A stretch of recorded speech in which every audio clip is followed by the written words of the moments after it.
This is a Maverick Podcast Network production.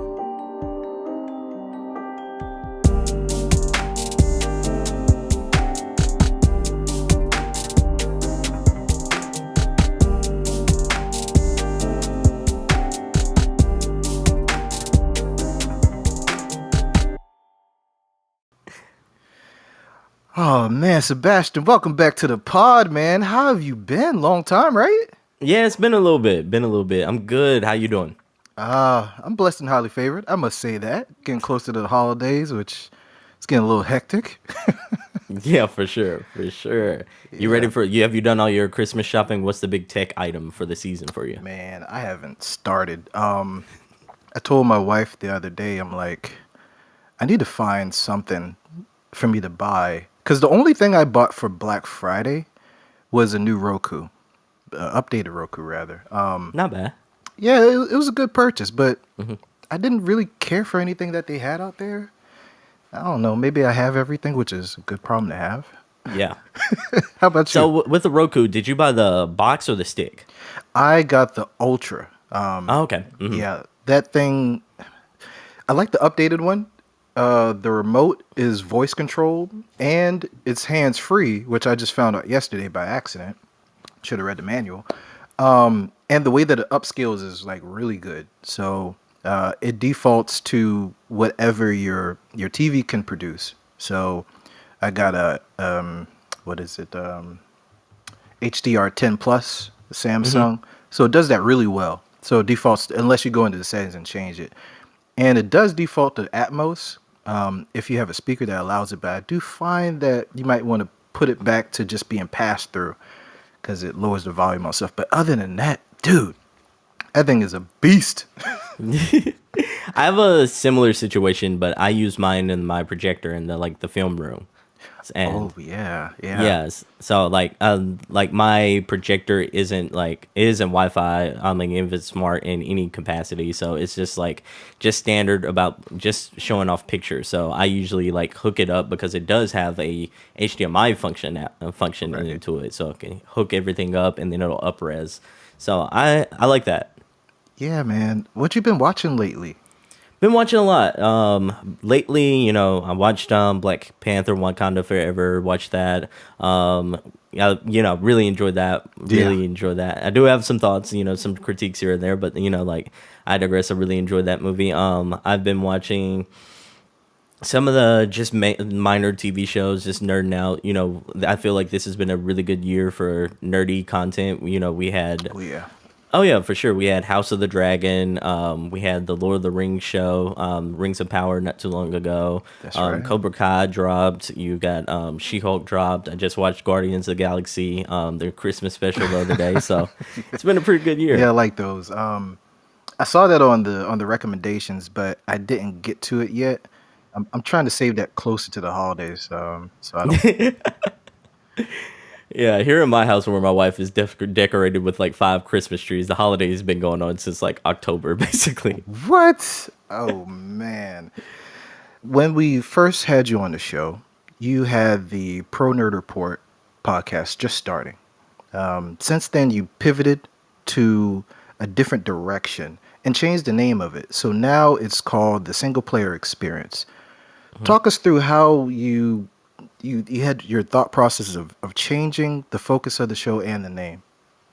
So when I first created the Pro Nerd Report, it was a show about all sorts of different kind of areas of nerddom. It was multifaceted. It was like 1 minute I'd be talking about video games, the next I'd be talking about anime, and the next I'd be talking about TV shows and movies. And, like it was all over the place. It really was. So I found that it lacked direction, and I knew that people didn't necessarily know what to expect week from week, which is good in the entertainment sense because it always keeps people on your toes, but it's bad in the sense that like it's hard to tune into a show that you don't know what to expect every week. You don't know what the underlying theme is going to be every week. That's You true. don't watch yeah, you don't watch a TV show and just like every episode is a different kind of thing. There's always a certain theme line You get lost. around.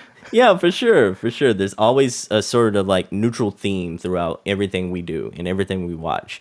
when we tell a story, we have a theme all through it. And I found that, like with talking to you and talking to other people around the podcasting community, I decided to really get niche down and really get focused in on like delivering quality content that people knew what to expect week for week. So I decided to create a show called The Single Player Experience. It's a video game podcast dedicated to helping single players like myself with their video game backlogs and dedicated to just talking about good single player experiences that you can play as gamers. So the name single player. So you're single player, but you're married. So that dynamic, right? So Yeah. a little bit kind of like me to an extent, because I watch my wife play video games all day. Sometimes, like I literally got a Nintendo Switch so I could do Wii bowling, because I do not play hardcore games except like, I don't know, Mortal Kombat maybe here and there. But yeah, so explain like how that dynamic works in the house. So like, as like in, I guess you could say in like the dating community and the dating realm, especially like us as chocolate people, like, being a single player means a little bit different thing than it does in the in the gaming world. You know what I mean? Like, like being a gamer as, a single player gamer means, you're just a guy who likes to play single player based games. You don't lean towards the multiplayer experience where you're playing games like Call of Duty, Fortnite, Overwatch, and all those kind of things online. You're more strictly, you love games that are based rich in story and world creation and lore, like versus a single player, you out in the streets just doing your thing. You know what I mean? You by yourself.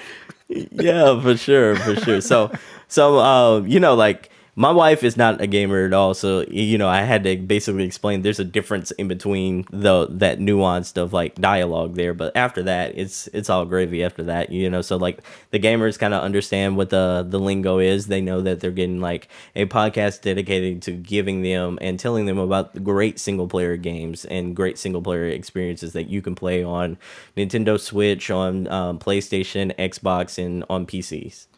Man, does your wife watch you play a lot, or does she just give you a space? No, she's mostly like, I have a dedicated, so we split our media room, our upstairs media room, into two sections, and those two sections like is this dedicated movie room area, which we have like a projector, we have like a screen and everything like that. That's our movie area, and then like for the most part, I'm in the gaming area just doing my own thing. I'm like, yeah, so I get like so now I'm like I'm part of the gaming press industry, so I get like I get like early reviews on different copies of games, so moving on up in the world there. But like, yeah, for sure. So like, she looks at some of the games that I play and she's like, oh, that looks cool, but for the most part she's watching like the Housewives, or like who's selling something on reality TV, Chip and Joanna Gaines, like she's doing her own thing as well. Well, at least she, you guys like intermingle in the same room at least, Yeah.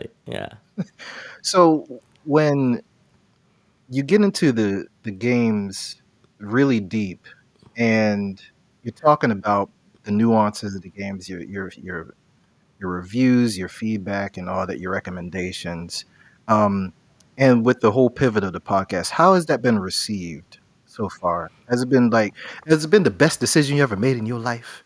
It was, like everything, change is scary at first. Like when you first start something and it's completely different than what you were doing before, there is that initial like unknown waters, so to speak. You're moving through unknown waters. There's a little bit of like pushback in the sense that you don't know what the response is going to be. And I did lose some viewerships in the span of like people were listening into my views on anime, and then people were listening to my views on like movies.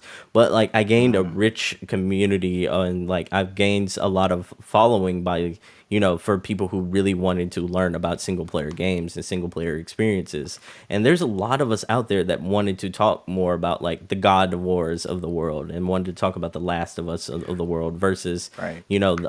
Versus I'm not knocking on other gaming podcasts here, but a lot of them are focused on just the news stories, or like, hey, what's really hot right now? What's trending right now as far as like the big multiplayer games we can all play together. So there was a pocket there of people who were missing that voice, and I sort of became that voice for them. So it was a little bit scary at first, and then it kind of like the ship kind of righted itself, and now like I still get to talk to those people. Like a lot of the people who felt like they really wanted to listen to the Pro Nerd Report versus the single player experience Right. have reached out, and like we still talk, message on Discord or message on our emails. I have a contact section that you can hit me up on the pronerdreport.com / the comment section. So like a lot of people hit me up on there. So it's still pretty gravy, and so far the transitions really worked. Yeah, it's kind of scary when you change directions like that, but yeah, I commend you on doing that. So you get more of a target, more I guess Target audience and demographic. yeah, and it feels like you have more of a better communication back and forth with your people because they know what to expect, like you were saying, from week to week. So will you ever do a new podcast focused on the other stuff? So with me keeping the brand of the Pro Nerd Report, like a lot of the stuff that I do, the reviews, the single player experience, all that falls under the brand the Pro Nerd Report. And the game plan is when the Empire's still building, but when the Empire is when the Empire is like built to a substantial marker, I'm gonna probably have a podcast dedicated to the just anime, have a podcast dedicated to movies and TV shows. So it's just all about like this is building the foundation of a bigger empire to come. Yeah, I'm a product manager and I think of things kind of like in an iterative state. So you got your MVP, minimal viable product. You build an empire, right? So you got the foundation. Then you just start expanding and expanding. It takes a lot of thought, preparation, and knowing how to do a phased approach to build that out in a meaningful way that doesn't overwhelm or cannibalize what you've already put out there. So yeah, it's one of those things where you got to continue to step out on faith, keep reworking things. And yeah, I mean, you got the brand already, Pro Nerd. That's dope. I like how you did that, pulled that back, have that umbrella. So yeah, you can do anything with that, man. I like that. Yeah, for sure, because like there's so many facets of nerddom, and to be a pro nerd, and it's just being a nerd that's extremely knowledgeable in the area. So there's a lot of ways we can go with it. I'm excited for the future. Yeah, I'm waiting for you to get that anime podcast because I want you to talk like in depth about Bleach. The new Man. Bleach. Yeah, oh man. Whew. Yeah, that's So good. crazy. Yes, it is. No spoilers yet. No spoilers yet. So got you on today. To talk about a few things. You got a gaming podcast, so I wanted to ask you a few things about gaming. Now, first, let's talk about something that was on your mind because it's towards the end of the year, and people are buying consoles or trying to buy consoles. I guess are people still looking for the PS5 like that? It's more handily available than it was, like readily available than it was at the beginning of like 2020 or the end of 2020. But like it is still a little bit of a fight. I know, like I was in my local Target not too long ago, and I saw one in store, and that was the first time I'd ever seen one in store, and that was Wow. like 2 weeks ago. And it was like it was almost like meeting a celebrity, where you like stop in place and you're like, oh snap, it's actually here. Yeah. Is that Morgan Freeman? Exactly. And it was one of those things to where like the greedy part of me was just like, man, I already got a PS5, but I ain't got a downstairs PS5, and I'm like, it's right there. I'm like, I might as well snatch it up. I mean, is it like still like overpriced versus like what they initially said it would have been? Like resellers will still overprice it, but it's the like as it became readily available, the market has sort of like plateaued a bit for resellers, so to speak. The retail market isn't as hot as it was in 2020. I would probably say the big news as far as like the price point is that Sony themselves have raised the price on the PS5. Wow. It went, oh yeah, like I've never, especially 2 years into a life cycle for a console, I've never seen a console manufacturer raise the price 2 years after a console's released by $50. I've never seen that before. They usually come out with a different iteration and then Oh, yeah. slightly lower price, right?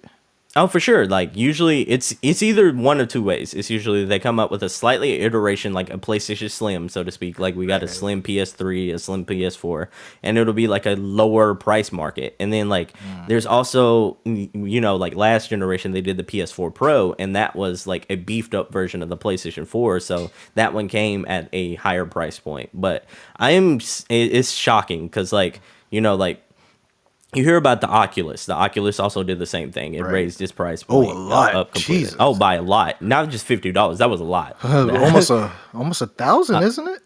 Yeah, like that's the big beefy version, but like the main version even was like the main primary 64 gig I think was raised by $100. So Oh, that's that's a not too bad. substantial. Yeah. Yeah, but I mean, like you're talking about like something that went from like $300 to $400. I mean, with tax included, that's like that's a substantial marker versus like that puts it into its own place to where it's higher, just as priced as the PlayStation 5 and the Xbox Series X, which are two beefy consoles. So when you look at it like that, that is a substantial markup. Yeah. I mean, are they just doing it, I wonder, because inflation? Or I think is so. it really Inf- costing them that much more? You know? Inflation plus the chip shortage. I think the chip shortage is still a factor in our society today. Yeah, unfortunately. Yeah. So with all these people buying gaming consoles, if they can, you want to talk about the game of the year. Now, Man, tell me, and what is it like? Okay, so is there like a list of awards of top games for 2022 that they have, kind of like the Billboard charts? Do they have that officially out there? Right? yeah, they do. So there's a number of different places like your IGNs of the world, your GameSpots of the world that are like video game journalist sites that have their own list. They usually do their own curated list towards the end of the year.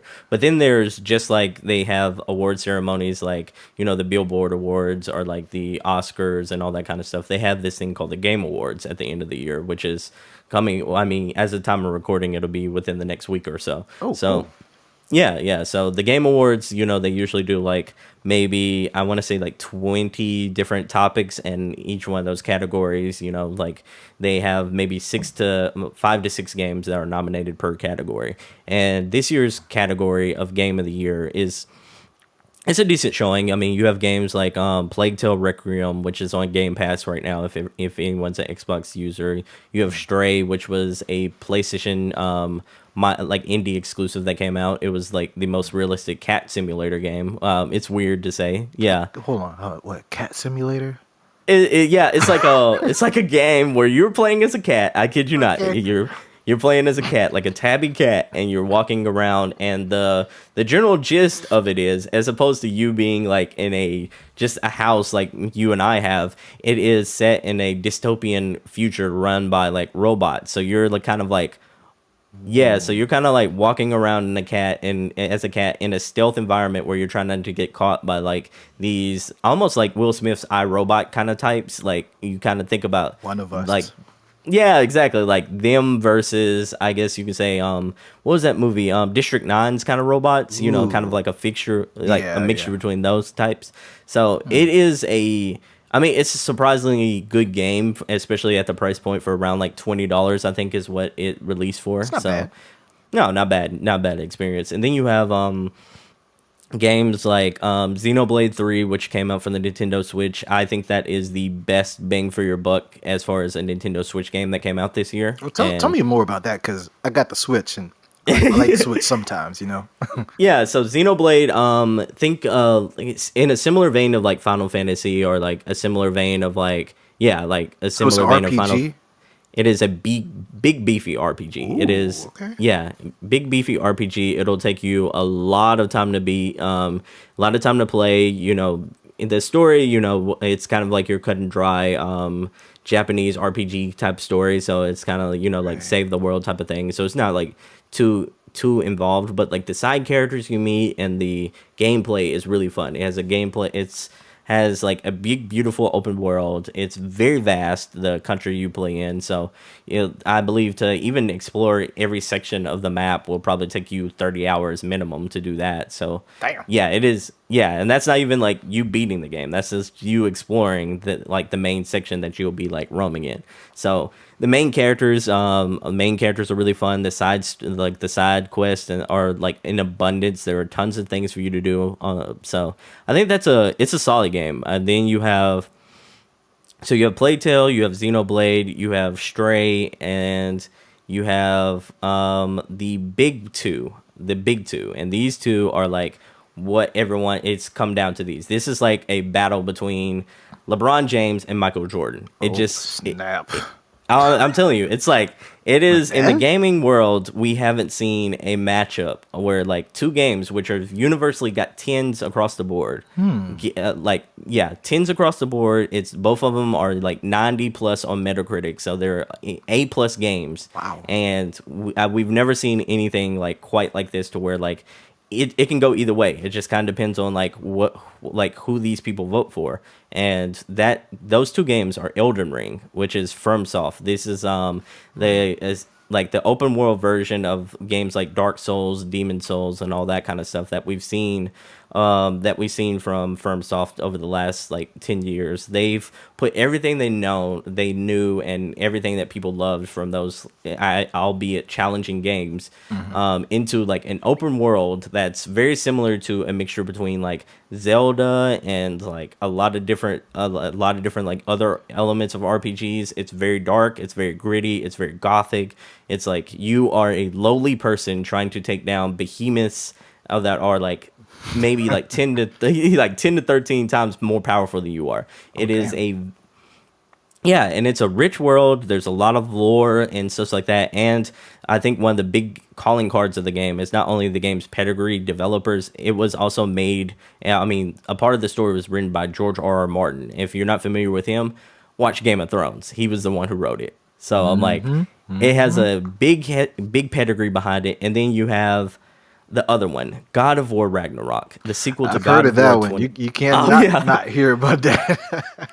Yeah, the God of War Ragnarok. So the sequel to God of War 2018. This takes place, shortly after the events of 2018. Not to spoil anything, but like this game is magnificent. I haven't played a game with this level of story that's being told, where everything feels like it has weight, everything matters, like all the characters you meet all matter. It feels like I kid you not, it feels almost Game of Thrones in its own right, where Game of Thrones always has a plot and all those minor plots always come back later on. Like everything in this game feels like it has weight to it, and the game is fun.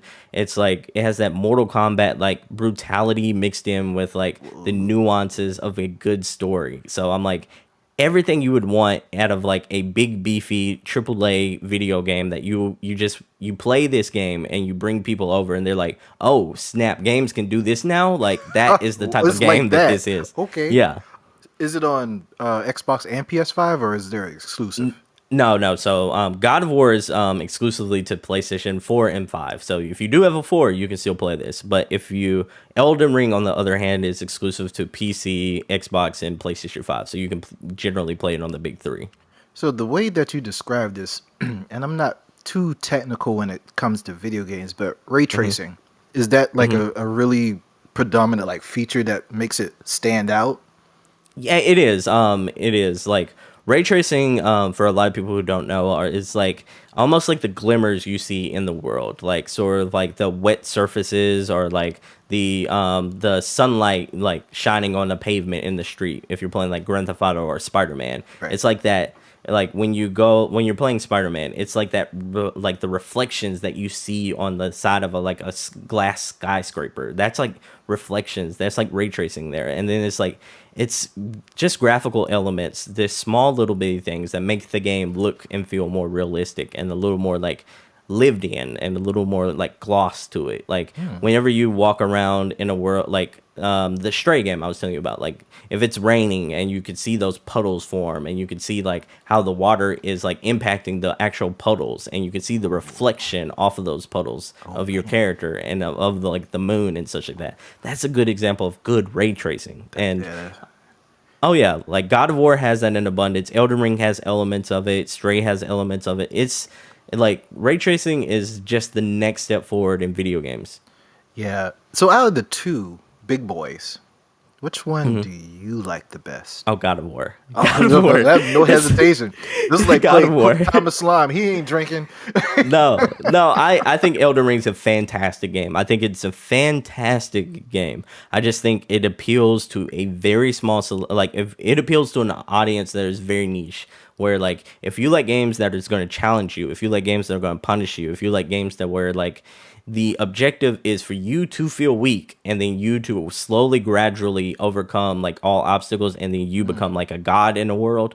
Elden Ring is that kind of feeling. Like Elden Ring, you are encouraged to die and death is seen as like a small step forward, versus like God of War, like you're a god in God of War. You start off as a god and you're facing off against other gods in the Greek in the Norse mythology, and like it is, yeah, you're facing off against Odin, you're facing off against Thor, and yeah, Thor's ass. Come on, let's go. Oh my goodness, let's go. Let's kick Thor's ass. Thor in this game is just as badass as he is in the MCU. Oh, like, all right. Well, maybe not. we gonna drink a beer first. Hold on. Yeah, but and it, you know, like I think the main preference for me and the difference between the games is the storytelling element of God of War. Like everything in God of War, the minor characters that you meet from the major characters that you meet, all have a purpose and all have a sense of drive and focus. Versus Elden Ring, where the narrative is not given to you right off the bat. You have to read and find the narrative. It's all about time for that. No. So man, yeah, it's 2022, man. We skimmed through the shit. Yeah, exactly. give me the cliff notes. So it's really potato, and that's just like the reason why I say it's like LeBron James and Michael Jordan in a sense is because like they are so different kind of styles, just like MJ and LeBron. They're different styles that they play. I almost say they play different positions, so to speak, because they do kind of play differently, even though they are in the same ballpark. They are both video games. They are both beefy RPGs, but like that's basically the only similarities between them. After that, you know, like their games are completely different. So are people still playing Call of Duty like that?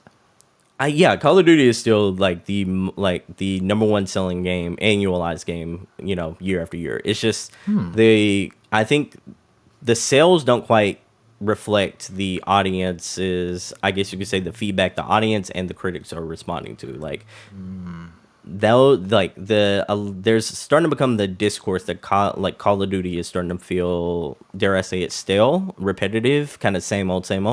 I mean, how many ways can you get like flash banged and headshotted, you know, by a sniper? I'm just saying. They just changed the area, right? Did they like? Okay, so I know one time because I spectate. So one of my best friends, he's like deep in the Call of Duty. And I just watch. And I noticed over time they added certain things, like I guess the dogs at some point. But do they add something special every time, or do they just change the scenery in the location? You know, they really just kind of change the scenery and kind of change the vibe. Like put it like this: Call of Duty Advanced War is all about like more futuristic weapons, so to speak. Like, you know, 2024 kind of weapons versus what we would imagine weapons to be like in 2024 versus like weapons that we would have now in like Modern Warfare 2, which is like it's almost which is like I think it's second or third time coming out with Modern Warfare 2 because they keep recycling the same names over and over again as well.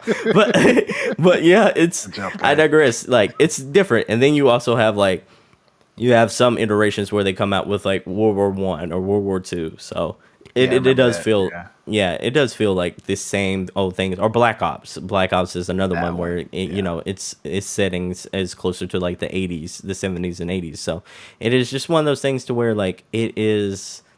I don't know.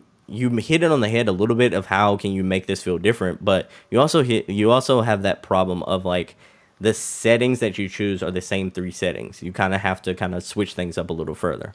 So it's like the Walking Dead of video games. Yeah, basically. Basically.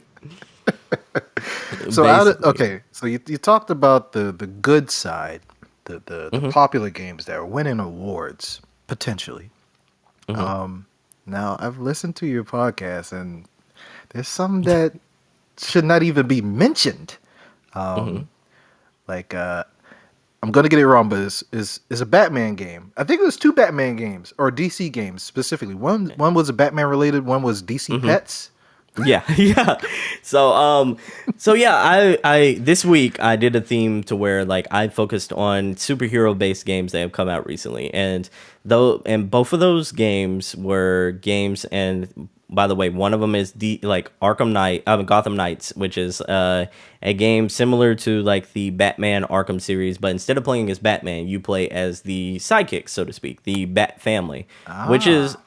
It's a cool premise because, like, I do think, those are characters that are, like, well-developed characters that just don't get enough love outside of the comic books. Right. So it's a cool premise there, but, like, the game and the way it plays and the sense of, like, the game direction doesn't quite add up to a cohesive product that I'd recommend to people.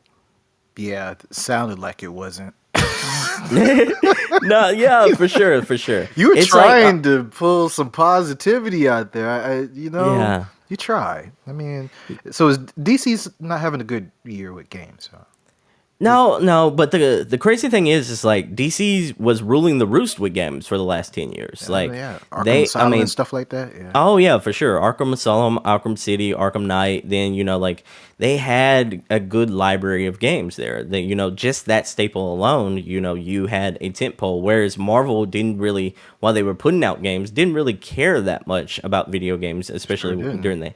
No, they didn't. They were putting out licensed games and such like that. Games that were associated with the movie still that had no business ever being put out. But now you're seeing a switch to where Marvel is like putting a lot of money into games. Their recent Spider-Man game is a highly decorated game. It's a well-polished game. And that's just Spider-Man 2018. And then you have Spider-Man Miles Morales, which is one of the first time I got. Oh, for sure. One of the first games I ever got to see a black man be featured as a prominent figure in video games, where he is not only the main character, but he's not necessarily he's not like portraying negativity. He's not like out there like It's not like San Andreas to where like you are playing as a black man who's basically causing anarchy in a city. You are playing as a pillar in the community. You're playing as like a godsend to these people. Like you are a beacon of hope, and that's the first time I've ever played a game like that. Yeah, that's dope. And if I can recall correctly, on the PS5, that was the first one that really promoted ray tracing, right? Yeah, like the PS5 and the Xbox Series X both have those ray tracing elements. The PS5 is just I would say I'd lean more towards and saying it's the more popular, popular console, especially among like our community as well. Like you hear all the memes like I did it for the PS5 and all that kind of stuff. Yeah, like they did though. That's true. Yeah. So like you never heard like I did it for Xbox, and I have an Xbox. It's just like I have two as a matter of fact. But like in our community, like the PlayStation seems like it holds more weight, and that it's like Jordans. It is. It very much is. But like to answer your question though, like both consoles have ray tracing. Like one of the big like marketing pushes was ray tracing for the PS5 though. Right. Yeah. Man. Now, speaking of consoles, you mentioned to me that they're looking to put these consoles for whatever effing reason into electric vehicles, which makes sense, but somebody got to drive this thing, you know what I mean? I know there's a lot of traffic, but do you really have, so explain to me how this works. Is it in the front? Like I know in the Tesla, you can play some games with the display. The 17-inch console, the infotainment system. So is there right there? Yeah, so like in a Tesla, they have an infotainment system, and you can play the games just right there. So one of the big some of the big games that you can play in a Tesla right now is like Stardew Valley, which is one of the more popular life simulation farm games out there right now. And then you have Cyberpunk, which came out. When it came out, it was a big debacle, but like Yeah. now yeah, it was a big debacle, but like now it's turning into like a really good game that a lot of people are playing, especially because of the new anime that came out. Yeah. Like Edge Runners, that's on Netflix right now. If you haven't watched it, by the way, you should check that one out. It's actually really good. I'm gonna put that on the list because Yeah. we're on the anime kick. And we just finished Demon Slayer, but that's a different thing. Yeah. To get back into the subject, though, you have Cuphead, Cyberpunk, Cat Quest, The Witcher 3, which is like a lot of people's for the last generation, one of the best games of the last generation. A lot of people's like one of the a lot of people's top games of all time is The Witcher 3. So like it's not just small games like Cuphead, Cyberpunk, Witcher 3, Stardew Valley. These are like premium games that you can actually play in a Tesla right now. So with the game consoles itself being put into EVs, are they the what we know as the PS5s and the Xboxes, or are they customizing it for in-house what they're trying to build? No, from my understanding, it's just them putting the console in a dedicated spot, in like a permanent dedicated spot in EVs. Like PlayStation right now or Sony right now is partnering with Honda, and they are looking to put. So far, they've announced one model, but the rumor is that they're going to do 3 models that are all going to have like PlayStation infotainment systems. From what I've seen from like the mock-up, it looks like it's going to be like in the back, in the back. But then I can also see them putting it in the front, because it seems like a lot of consoles are being put into the front as well. How do you feel about that? Like, that seems like a really big distraction, unless they restrict it while parked, or charging. What I mean? Mm-hmm. That'd be great if it's for charging. But do you see the potential of people trying to bypass whatever restriction while they're driving, and try to play it while they're on autopilot, and whatever version of autopilot that they have? No, I do. I don't think it'll be that big of a deal. I do think just like there are some cars that right now that have the feature to where you can't do like certain things while you're driving. So like I feel like they'll lock that behind like you have to be parked and or charging. Like I imagine just parked would unlock that capability, but like I don't really foresee this being an issue. And there's always the knuckleheads out there that are always going to like try to circumvent the system and like break into it. But like I don't think the vast majority of people are going to do that. And like most of us aren't technical savvy enough to like want to break the code in a car and risk like the car going AWire, especially with EVs where like Tesla and Rivian all have like systems in place to where like there's codes in there to where it operates your rear view mirror, where it operates like your heating, your like side mirrors, like everything about like EVs, like the Rivian, like the Rivian and Tesla is a lot of software based, mechanics, so to speak. Yeah. So I wouldn't really risk it just for the sake of you playing while driving. I mean, it feels like they would like kick the price up, the MSRP up a lot. Well, they're already doing it, right? The dealerships are already like, especially for like the Ford F-150 Lightning. Jesus Christ, these guys are like almost 100K more than they're supposed to be charging. So if they put that stuff in there, certain places are still like absorbing or like raising the prices for PS5s. How high is this price going to get? I wonder. I don't think it's going to raise the MSRP too much, because like majority of the companies besides Honda that are trying to do this are, how do I put it, like luxury vehicles, so to speak. So I don't think the PS5 aspect is going to have a whole lot to do with like the MSRP of that. But right. it's probably just going to be like this is available in the premium version of this car versus the standard version. So like if you look at like the Rivian, it might be available in the SUV version versus the truck version. So I'm like, it's just really just I think it'll be just a premium feature that's available in the premium market. I think they should include it with the Hummer just because it has everything else in it, So, in terms of EVs, all right, so EVs are getting popular, right? I see a lot more EVs on the road that are not Tesla. Good job. But I hear these reports, in spite of the popularity, they can't make them enough, but there's a kind of a trade-off. It's a good trade-off. I guess it's balance in the universe. So the cost of ownership, I kind of think about this as how they kind of promote LED lights. The cost of ownership, it lasts longer. The LED lights are supposed to last for this many years, 25, 30 years, whatever. No, they don't. But it feels like they're kind of running that game with the EVs, like the cost of ownership over the lifespan of the ownership of the car is supposed to be lesser than combustible engines.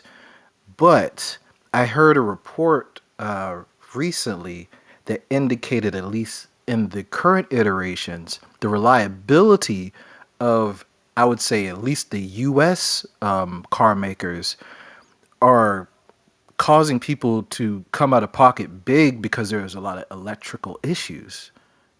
Specifically Ford, I think, is one of them. Yeah, with the Mach-E. Yeah. And I guess they didn't build it from the ground up, like, let's say, I guess maybe Hyundai did. So I guess there's a contrast with it. How do you feel that how true do you feel that is with they're kind of saying the cost of ownership of an EV over the lifespan is going to be less versus a combustible engine? Do you believe that, or? I do when you so I as an EV enthusiast, I do see like the pros and cons of owning an EV, but like I do see that in my experience I have seen a lesser amount of like overall maintenance costs and Right. and gas costs and all that kind of stuff. And I do think it is few and far between like when you come out of big. I have heard of like people having to replace the whole battery situation and that being like a 10 grand kind of like issue, but usually those things are under warranty or like Yeah. a lot of the stories that I heard about like people having to replace it for 10 grand is like people in the one story I heard, I'm like, where a girl like was trying to drive through like a muddy field and got like got half her car wet because half of it was like submerged in like like a what basically is like a trench, sort of like a lake sort of situation. And I'm like, smart. yeah, in that case, I'm like, that's user error more so than it actually is the EV itself. But You know how electricity works, people. exactly. But I mean, if we're being honest, though, I mean, like there are so many benefits of owning an EV. With the lack of oil changes there. I mean, the lack of having to wait at a pump. Sure, you're waiting at waiting at a charge station, but to be honest, I'm like most people who drive EVs when they're actually driving their EVs just charge at home. Like they just simply charge at home and everything like that. And then I know what a lot of people are going to say, like, hey, like the charger costs a lot of money. And I'm like, there are ways to circumvent that. I'm like, yeah, you can just call your electrician and have him put in like a 240 watt outlet in your garage, and like you can order the like extension just online. Like all the car manufacturers just make the extension like outlet. So you just take So I'm like, it's a $600 cost versus a $5,000 cost. I'm like, Go with that. the people, the people. I feel like the people who like have the massive complaints about the cost of EVs just haven't done research about EVs. It's the EV market right now is very similar to the Gen 1, Gen 2, and Gen 3 market of the iPhone. Like Very the comparable. iPhone came Yeah. Oh yeah, for sure. The iPhone came out and people were like really loving the tech, but also very fearful of like, oh, that screen is gonna make your battery, like that screen is gonna cause everything to go awry. Like the battery is gonna go down super fast. This will never work. The screen is just hammering and hammering the whole experience. That touch screen element is really gonna kill the battery in the long run. And if it kills the battery, that means you're gonna have to charge the phone up a lot of times, which is gonna kill the lifetime experience of the battery. Now I think we're iPhone 14 right now. Yeah. I would probably say it worked out pretty well. Yeah, with the exception, and this was an iPhone, with the exception of that Samsung Note that caught fire. Yeah, everything was fine. exactly. Exactly. And I mean, coincidentally, an EV Bolt caught on fire. So I mean, we're right on track here. We're right on track. Par for the course.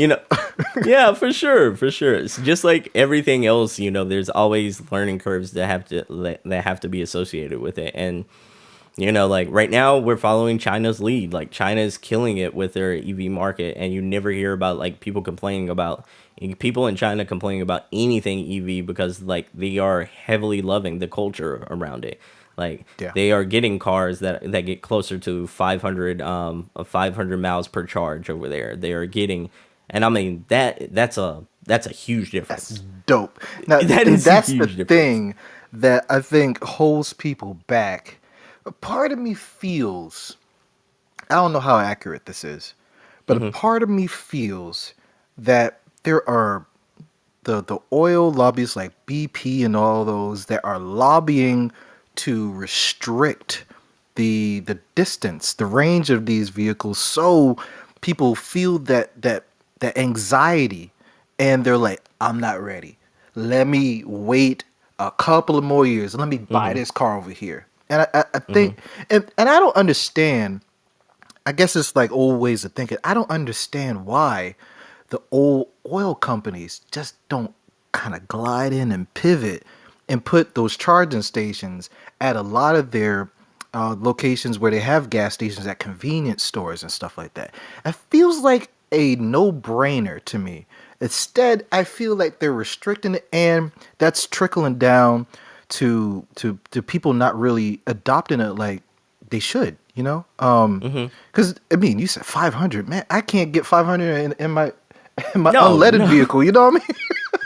No, for sure not. And that's like, and to be frank, I mean, that is a smaller scale, like according to some of their vehicles. Like, there's one report of a Neo car over there getting like 650, and that is 650 on a single charge. But I digress. Going back to your original point you just made, like, I do think there is a lot of pushback from big oil companies on the EV market. I also think there's a lot of pushback from like these smaller mom and pop like gas stations as well. But like the market is going to lean towards this. The market is getting like shaped towards this. Hotels are already signing contracts with like Charge USA and other companies to put charge stations at hotels.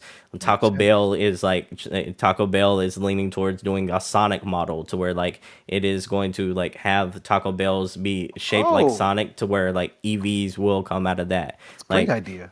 Oh, for sure. Like there's if you look at EV concepts right now, just Google EV concepts. There's a lot of cool like things that are you can see that are going to happen in the future. Like a lot of like I said, restaurants are going to have like the Sonic style to where you pull into a stall, you're charging, and you're ordering your food through the stall outlet. You're also like drive-through movies are going to make a comeback because they're going to have charge stations and drive-through stations, like charge stations and like drive-in movies like right alongside of each other. They're going to make a comeback. Like what's old is going to feel new again because a lot of these like. Just like for early installments of cars, we had like entertainment portions according to like those older bases. Right. A lot of those trends are going to come back. You see it in the Volkswagen, like the classic hippie kind of car like that they're putting out. A lot of these old body types are going to come back in EVs as well. So I'm like, that. Yeah. I want it to accelerate faster, but. Mm-hmm. The American car makers, Ford, got to get that stuff right. You got to get it right. It's gonna install. It's gonna be faster. No, maybe not to the pace that you and I want because we're tech enthusiasts, and I think a lot of the excitement, especially for you and I, is probably like this gives us new technology. Basically, it's not just the fact that we're on a new. I guess you say power source, so to speak. It's the new technology associated with that power source.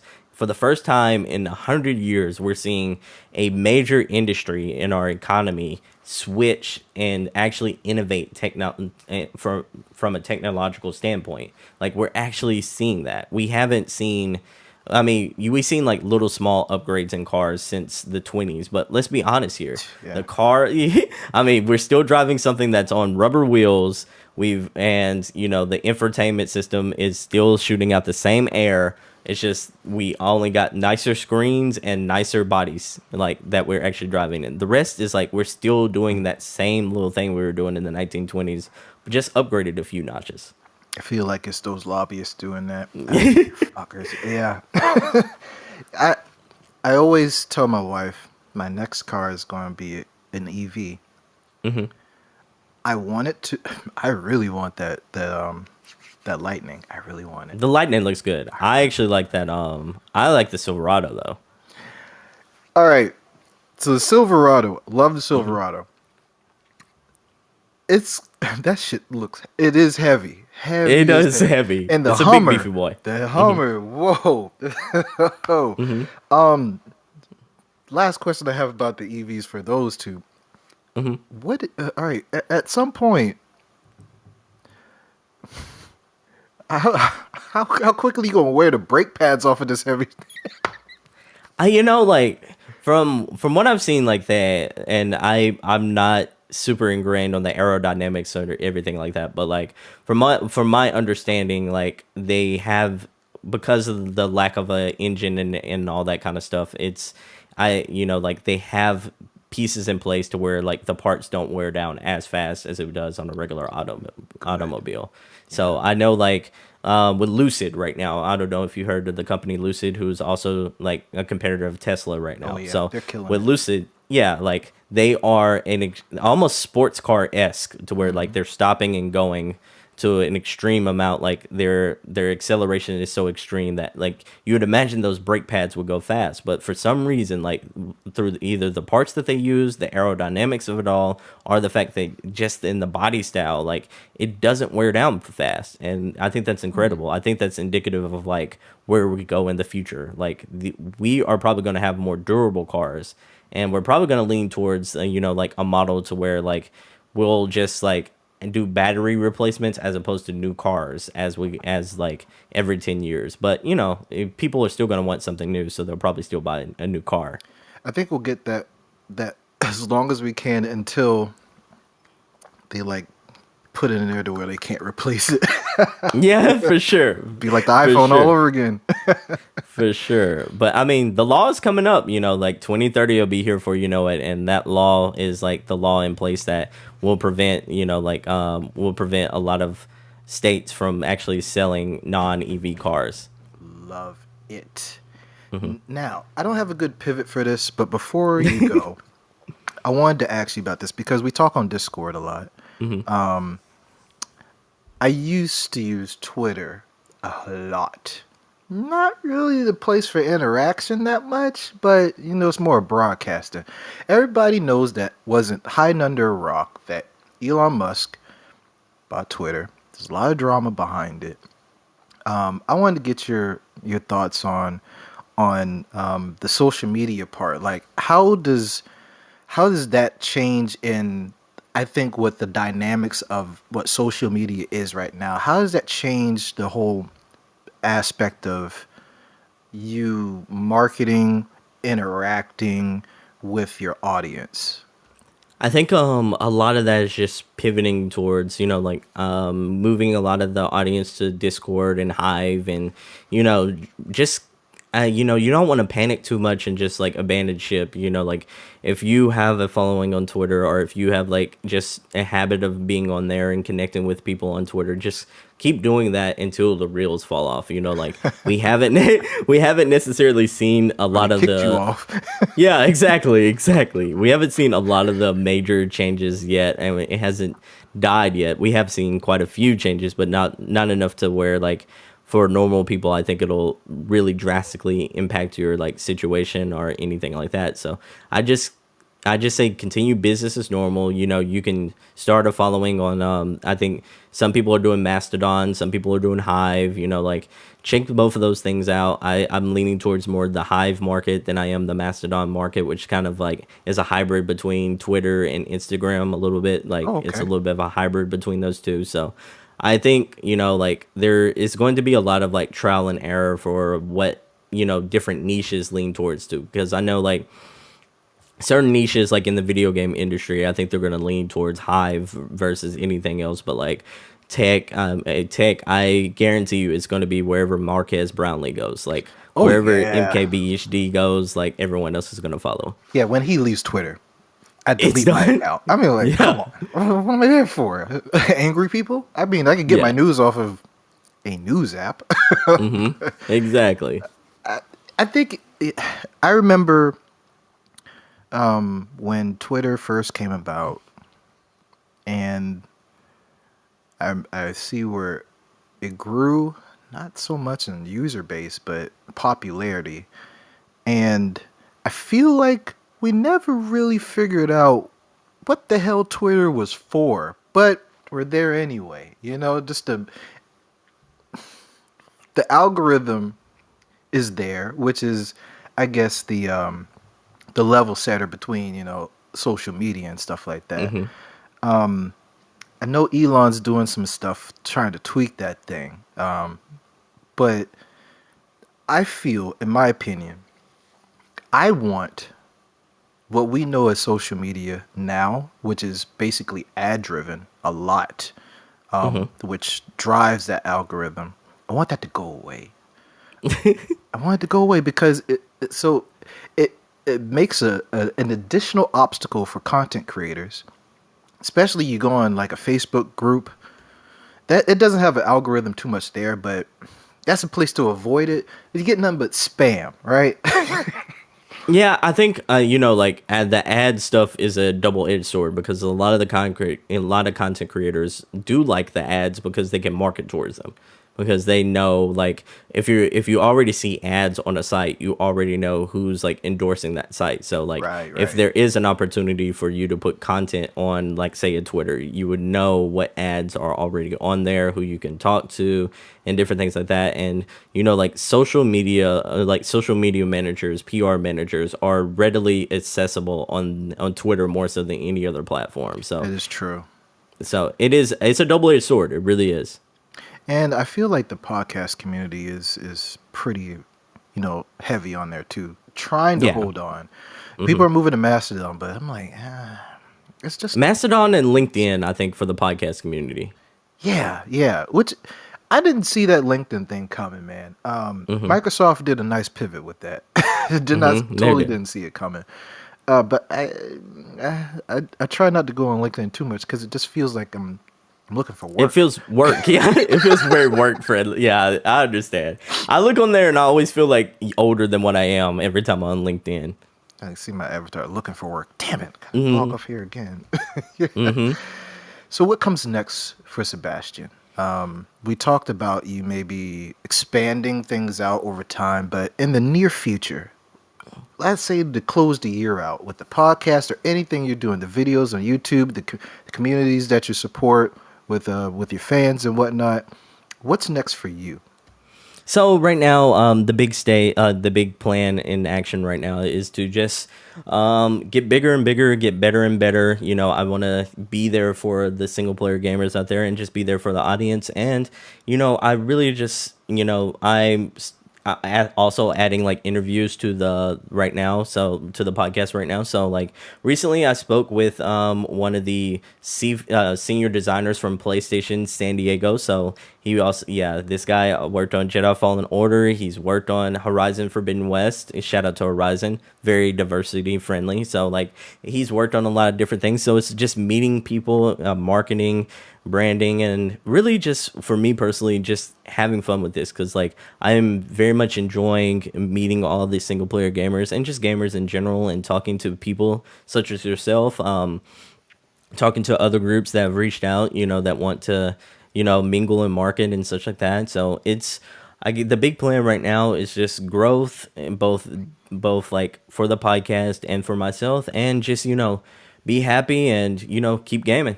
Hey, that's what I like. That's what I like. I remember back in the day, parents would be like, "Hey, what are you doing? Why you on that game console so much?" Hmm. They kind of treat it like rap. Lay that thing on. Turn that shit off. Yeah, that's exactly what Look at them yeah. now. Hmm. You're wrong, boomer. Sorry, you're wrong, boomers. Exactly. I like the way that it gives certain people a way to, have a place of zen. Hmm. It teaches you a good skill set as well. Hand-eye coordination is pretty good, Oh yeah. and and I think in the pandemic, once we were like home all the time, I think people realized that gaming is just not for fun per se. Hmm. It's therapeutic. You don't have to put on a VR headset. Just pick up a controller. And You do don't your have to thing. play a board game. Just pick up a controller. You don't have to go outside, and subject yourself to foolishness. Just pick up a controller. I love that. And the community is always strong, man. The community is always tight knit, very on point with what they want, what they dislike, Oh, and for sure. yeah. So don't make DC pets anymore. No, for sure not. But I hope that your podcast brand does grow, and it will.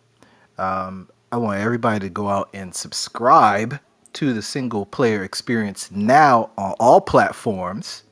Hmm. You heard it. Already? You Yeah. got the voice over here. This very very still very clean. I commend you on your approach to it, because Thank you. I mentioned this to you before, but it's like a seasoned vet, man. Um, I like to learn stuff from other people wherever I can, and you may not have thought it, but I picked up a few things from you, man. I picked up a few things. So, I'm gonna have to reach out to you and ask what you learned then. I mean, just to kind of, just to have a more targeted. I actually changed the way that I talk about subject matter on this Hmm. podcast because of your pivot.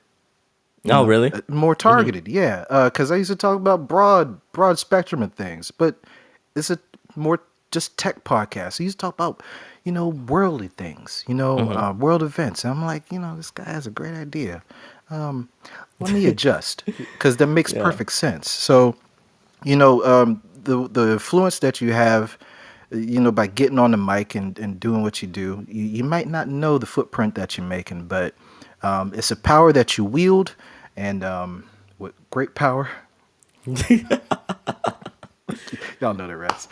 Yeah, for sure, for sure. Shout out to my boy Spidey. Yeah, man. But it was great having you on the show again. We gotta have you back again at maybe the first of the year to see how Oh yeah. things went and everything with the holidays, what new games may be coming out. You know, talk about EVs a little bit more here and there, and Some tech. We can throw in some tech too. Man, I got a smart house, so man, anytime you're ready. yeah, we need to rant about some things, because you need an IT person around here sometimes. They talk about matter, you know what I'm saying? All Hmm. that stuff. So, yeah, man, we're going to have you back. So, thank you for coming on the pod again. I hope you stay blessed and highly favored. And everybody out there, let me tell you one thing. The holidays are coming. Oh, they're here. They're here Hmm. coming. You Oh no, ate for turkey, sure. you did all that stuff. You're going out to find your game console. The Grinch is on TV. The Grinch is on TV.